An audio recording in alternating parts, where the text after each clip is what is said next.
The first sign of the invasion was not fire or falling cities or screaming alarms, but silence, a sudden and unnatural quiet that swept across the planet on an ordinary Tuesday morning in late September, when every satellite orbiting Earth stopped transmitting at the same instant, freezing weather maps mid-storm, scrambling navigation systems into meaningless coordinates, and plunging military surveillance networks into darkness. And for 7 full minutes, no one understood what had happened until the sky itself began to change, not violently but subtly, rippling as if reality were briefly unsure of its own shape. And across the world, people paused in streets, on rooftops, in fields, and along coastlines to stare upward as geometry bent the blue of the atmosphere into impossible curves. Enormous shapes moving behind the clouds like massive bodies beneath water, clouds stretching and tearing before dissolving entirely, to reveal structures that were not ships, but vast constructs. Rings the size of continents, etched with pale light, pulsing slowly like the heartbeat of something ancient and aware. And in Seattle, a 17-year-old girl named Mara Elwood stood on the roof of her apartment building,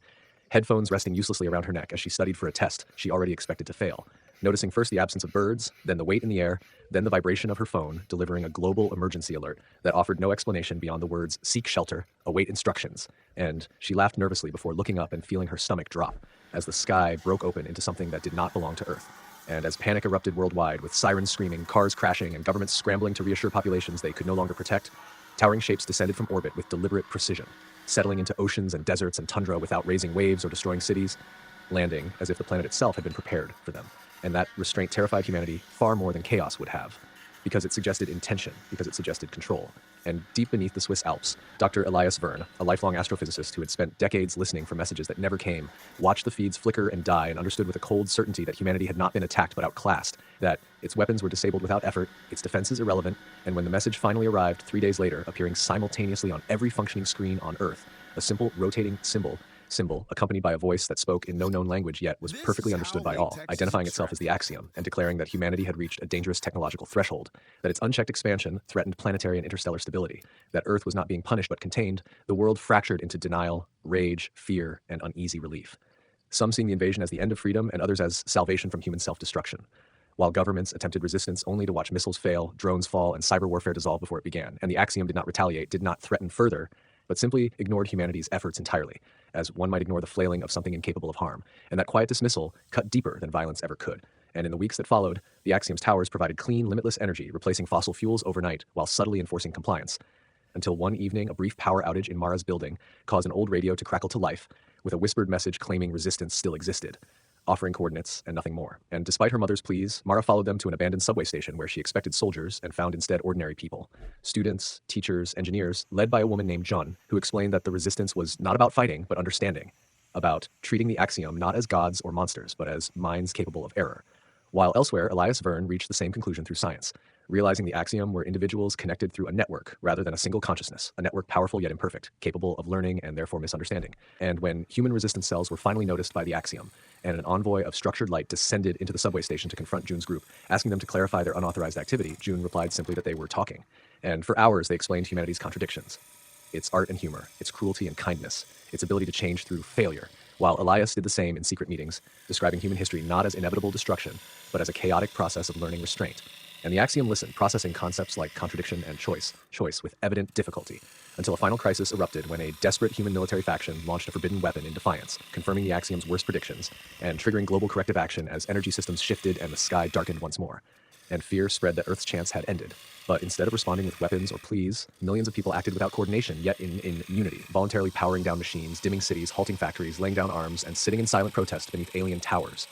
Not as submission, but as proof of choice, forcing the axiom into hesitation for the first time since their arrival, recalculating models that had never accounted for restraint chosen freely. And after a long, unbearable pause, the rings in the sky began to rise, not departing, but retreating just enough to signal change, as towers powered down and a final message spread across the planet announcing that Earth's status had been revised, that containment was suspended, and observation resumed, leaving humanity shaken, humbled, and alive. And years later, Mara would tell the story of the invasion that almost ended the world without explosions, of how survival came not from fighting harder, but from understanding deeper, while somewhere beyond the stars, the axiom continued to watch, no longer as conquerors but as students, learning from a species that had surprised them.